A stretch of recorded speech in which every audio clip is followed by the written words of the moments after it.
In Chinese, 跑 means run and 快 means fast. Does anyone know how to say run fast in Chinese? Maybe some people might say 跑快, but that's incorrect.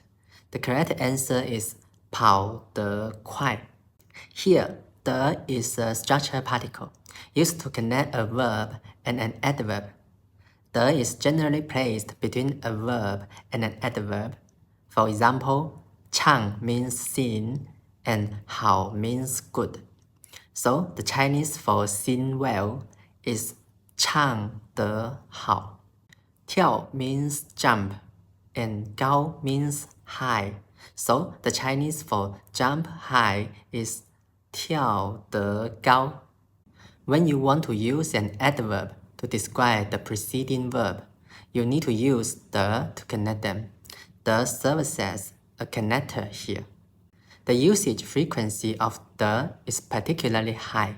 Whenever you want to use an adverb to supplement and explain the preceding verb, you need to use the. Finally, let me test you. 学 means learn.